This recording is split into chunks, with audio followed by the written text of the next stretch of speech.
Hi guys! Maganda rin gabi. Welcome back pa dito sa Gandara sa your channel for showbiz update. Andito na naman nga po akong muli nagbabalik. Ang nagmamaganda rin yung kachismosang Kim Pao. Wala na pong iba ang lokaret na si Gandara upang maghatid sa inyo ng latest update and fresh happenings patungkol kina Kim Chiu and Paolo Avellino. Kaya naman, kumapit lamang po kayo at tapusin ang ating video ngayong gabing ito. Bago tayo mag-start sa mga di pa nakaka-subscribe sa ating channel, pakiclick lang po tayo ng ating subscribe button at notification bell na nariyan sa baba upang kayo mag-i-updated at ma-notify tuwing may bago tayong chika at balita hinggil sa Kim Pao. Basta mga balita na may kinalaman kina Kim and Paolo, sagot na nga po natin yan.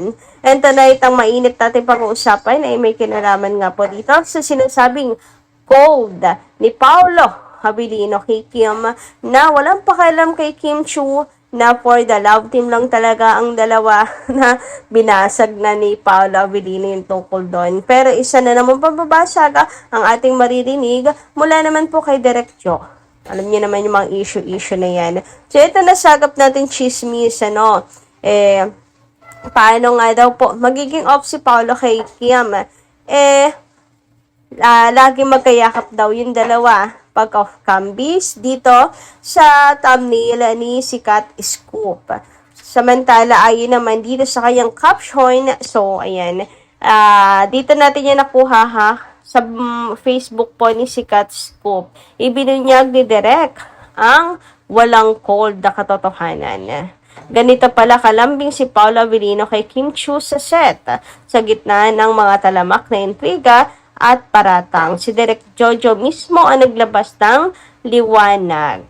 Mayroon bang coldness sa pagitan nila Paolo Avellino and Kim Chiu? Diba yan nga yung naging issue sa kanilang dalawa before? Nagpe-fiesta na nga po yung mga bashers at inaasar ang mga Kim Pao fans na, kamusta naman kayo? Ito ang katotohanan daw sa likod ng camera na wala talagang Kim Pao daw talaga. At trabaho lang ang kay Paolo at walang anumang nararamdaman kay Kim Chiu. Sabi dito, ang sagot, matinding pagmamahalan at lambingan ang saksing buhay. Panoorin ang buong detalye kung paano sirain ang Kim Pao ang mga mapanirang salita ng mga haters. Hindi sila natinag. So, eto, mayroon po siyang nilapag na link, hinggil sa buong kwento. So, paano nga ba po ni Direk Jojo ipinagtanggol si Paolo Avellino na walang coldness na naganap during the hard lunch ng The Alibay.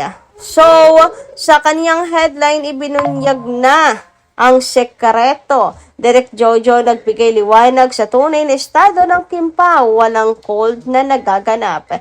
Isang malaking sampal sa mga haters. Okay? Posted po yan, November 17, 2025, latest post nitong si Sikat Scoop. Pagsisimula ang paghahanap sa katotohanan sa gitna ng ingay. Sa Mindanao Showbiz kung saan ang bawat galaw ay sinusubaybayan, ang bawat tingin ay binibigyan ng kahulugan. May isang tambala na patuloy na nagpapatalbog sa mga puso ng kanilang taga-suporta. Ang walang kasing tamis na Kim Pao, sina Kim Chiu and Paolo Avellino. Ang kanilang chemistry sa harap ng kamera ay hindi maikakaila, ngunit kasabay ng kanilang tagumpay ay ang ingay ng mga kritiko at haters na pilit humahanap ng butas at naghahasik ng alinlangan. Ang pinakahuling usap-usapan, ang akusasyon na di umano'y nanlamig na si Paolo kay Kim matapos makuha ang kanilang inaasam na tagumpay. Isang paratang na kasing lamig ng yelo at kasing bilis ng kidlat kumalat sa social media. Ngunit ngayong gabi may isang boses na nagtataglay ng katotohanan. Isang boses mula sa pinakasentro ng kanilang mundo ang naglabas ng liwanag. Walang iba kundi si Direk Jojo na siyang personal na saksi sa bawat kaganapan sa set. Ang kaniyang ibinunyag ay hindi lamang simpleng chika kundi isang matinding patunay na magpapatahimik sa lahat ng nagdududa at magpapayanig sa kinatatayuan ng mga bashers. Ang Kim Pao, malaya sa pagiging malamig, ay nananatiling mainit at matatag at ang kwento ni Direk Jojo ang magiging ebidensya. Ang tanong ng lahat, totoo ba ang mga haka-haka? May nagbabago na ba sa pakikitungo ni Paolo? Ang sagot ni Direk Jojo ay isang malakas at matunog na hindi. At ang kanyang patotoo ay nagbibigay ng panatag sa lahat ng mga tagahanga na nababahala sa mga negatibong komento. Sa bawat araw ng kanilang trabaho, ang kailangan lang ng mga fans ay ang tiwala sa totoong ayuda o ang tunay na katotohanan. Ang ebidensya mula sa likod ng kamera, si Paolo, ang stage boyfriend ni Kim. Kung mayroong taong pwedeng magbigay ng objektibong pananaw sa relasyon ng dalawa, iyon ang kanilang direktor. Si Direk Jojo na kasama nila halos 24/7 sa likod ng kamera ay walang pag-aatubiling nagbahagi ng mga eksklusibong kaganapan na nagpapakita kung gaano kalalim ang koneksyon ni Kim and Paolo. Ang kanilang mga post at chika ay hindi lamang para sa publicity. Ito ay tapat na pagbabahagi ng katotohanan upang mapanatag ang kanilang libo-libong taga-suporta. Ang tanong ay libo-libong taga-suporta nga lang ba meron ng Kim Pao?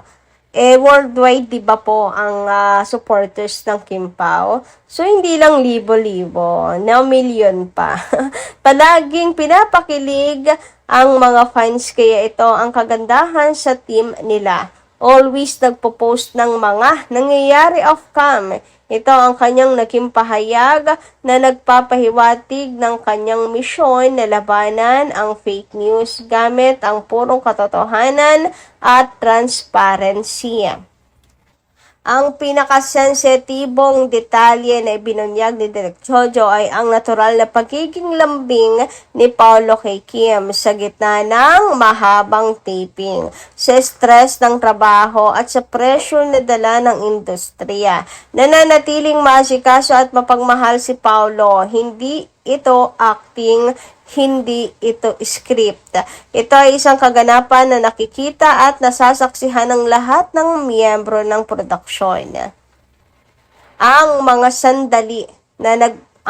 sandali ng pag-aalaga, ang mga simpleng ngiti, at higit sa lahat, ang mga biglaang yakap na nagaganap off-cam ay sapat na upang patunayan na ang mga paratang na cold siya ay walang katuturan.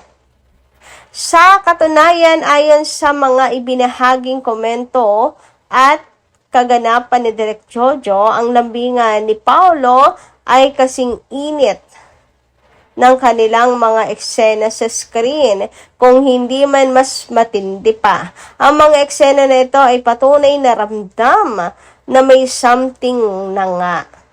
Ang mga yakap nito ay hindi mapagkunwari. Ito ay nagmumula sa isang tunay na pagkagiliw at pagrespeto sa isa't isa na lalong magpapatibay sa kanilang tandem na minamahal ng publiko. Ito ang dahilan kung bakit ang mga supporters ay hindi nababahala sa mga pinagsasabi ng haters. Ang lason ng pagdududa at ang lunas ng pagmamahal. Sa bawat tagumpay, may kaakibat na pagsubok. At sa kaso ng Kim Pao, ang pagsubok na ito ay nagmumula sa mga tinatawag na bashers o haters na gumagawa ng paraan para lang masira ang kanilang tandem. Sila ang mga magagaling at bida-bida sa social media. Grabe nga naman sa bida-bida, no? Naka-quote pa talaga, na nagkakalat ng mga hate comments at walang katotohanan na ibinibintang kay Paolo Avellino. Ang kanilang pangunahing bala ang issue na nanlamig na di umano'y dahil nakuha na ang gusto kay Kim Chiu.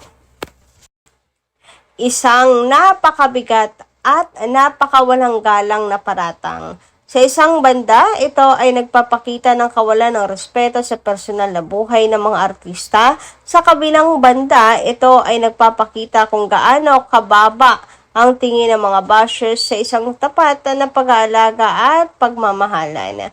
Ang pag-atake sa karakter ni Paolo na nagpaparatang na siya ay user o nanlamig matapos makamit ang tagumpay ay hindi lamang nakakasira ng kanyang professional na imahe kundi pati na rin sa kanyang pagkatao. Ngunit sa paglabas ng mga detalye mula kay Direk Jojo, ang mga paratang na ito ay tuluyang nasira. Ang mga behind the scenes na larawan at video kasama ang personal na patotoo ng direktor ay nagbibigay ng kapayapaan sa isip at puso ng Kim Pao Nation. Sabi nga ni Direk, doon sila sa tiwala sa totoong ayuda. Doon sila magtiwala sa totoong ayuda na nagpapatunay na ang katotohanan ay laging mananaig. Ang mga taga-suporta ay lalong napanatag dahil sa mga kaganapang ito. Ang kanilang mga komento ay nagpapakita ng matinding pasasalamat kay Direk Jojo. Tama yan, Direk, ilantad ang mga kaganapan sa set para ang mga bashers ma-stress sila, mga walang katotohanan na ibinibintang kay Paolo Avellino. Sa pagpapalabas ng katotohanan, si Direk Jojo ay hindi lamang nagtatanggol sa kanyang mga artista, kundi nagpapadala rin ng isang malinaw na mensahe laban sa kultura ng fake news at online bullying. Ang panawagan ay malinaw, bigyang respeto ang dalawa at huwag manghusga sa mga bagay na walang patunay. Ang mga taong nagpapakalat ng chismis ay hinihikayat na na kilabutan kayo sa mga paratang. Isang mariing panawagan para sa moralidad at pag-iingat sa mga salitang binibitawan sa online world. Ang aral ng Kim Pao, respeto at katatagan. Ang istorya ng Kim Pao at ang naging intervention ni Direk Jojo ay nagbibigay sa atin ng mahalagang aral. Huwag magbase sa mga sabi-sabi at hindi kasama ng mga tagapagkalat ng chismis ang dalawa palagi. Ang mga nakikita lamang sa social media at ang mga bali-balita ay hindi dapat gawing batayan ng panghuhusga. Ang pagiging professional at ang pagiging personal ay dalawang magkaibang bagay at hindi dapat paghaluin sa pamamagitan ng malisyosong interpretasyon. Ang pagtitiwala ay dapat ilagak sa mga taong personal na nakakasaksi sa kanilang interaksyon, hindi sa mga keyboard warriors na may layuning manira lamang. Sa bawat proyekto na kinahangaan ng mga netizens, asahan na gagawa ng paraan ang mga haters o bashers para lang masira ang tandem nila. Ito ay tila isang sumpa na kaakibat ng kasikatan. Ngunit ang mahalaga ayon sa ulat ay hindi sila nagtagumpay. Ang Kim Pao ay nananatiling isang simbolo ng katatagan. Ang kanilang pagkakaisa ay hindi lamang profesional kundi personal na pinatitibay ng pagtitiwala at tunay na pagmamahalan sa likod ng kamera. Ang kanilang tagumpay ay isang malaking sampal sa mga nais nilang pabagsakin. Ang kanilang direktor sa pamamagitan ng kanyang katapatan ay nagbibigay ng isang regalo sa mga tagahanga, ang kapayapaan na kailangan nila upang patuloy na suportahan ang kanilang idolo nang walang alinlangan. Okay? Sa pagtatapos naman daw po, ang kinabukasan ay mainit at matamis. Ang mga yakap ay totoo at lambingan ay totoo at ang suporta ni Direk Jojo ay lalong magpapatibay sa mga fans. Walang coldness na naganap. Ang pag-iingat ni Paolo kay Kim ay isang bukas na aklat sa mga taong kasama nila sa set. Ang pagmamahal ay isang puwersang hindi kayang sirain ang simpleng chismis. Sa huli, ang pagmamahal at respeto na ipinapakita ni Kim and Paolo sa isa't isa at ang pagtitiwala ng kanilang team sa kanila ang siyang nagdadala sa kanila sa tuktok. Ang mga haters ay patuloy na aatungal. Ngunit ang katotohanan ay mananatiling malakas. Ang Kim Pao ngayon at sa mga darating na panahon ay isang love team na hindi kayang sirain ng simpleng chismis or walang basihang paratang. Ang kanilang kwento ay patunay na sa kabila ng mga ingay, mayroong isang bagay na mananatiling totoo at walang cold na naganap. Ang kanilang mga matamis at maalad na koneksyon. Respeto ang Kim Pao. Respect ang Kim Pao na lang. OMG, grabe haba ng sulat itong si Kat Scoop. Pero mapapaisip ka rin sa kanyang sa kanya pong sinabi tungkol doon sa bakit maniniwala sa mga keyboard warriors. Gayong hindi naman ito nakakasama parate ng Kim Pao. So, saan ka nga ba naman maniniwala? Di ba? Papaisip ka. Saan ka mas maniniwala? Sa laging kasama ang Kim Pao or doon lang sa mga mapanira na keyboard warriors or haters ng Kim Pao? Na kahit kahit gumawa ng mabuti, magandang proyekto ang Kim Pao ay may masasabi. So kayo guys, anong palagay ninyo dito sa isinulat na ito ni Kat Scoop? Comment nyo nga lang dyan sa baba. Hanggang dito lang muna ating update. Maraming salamat po sa inyong pakikinig. Kita-kits po muli sa susunod natin, chikas. Maraming po salamat.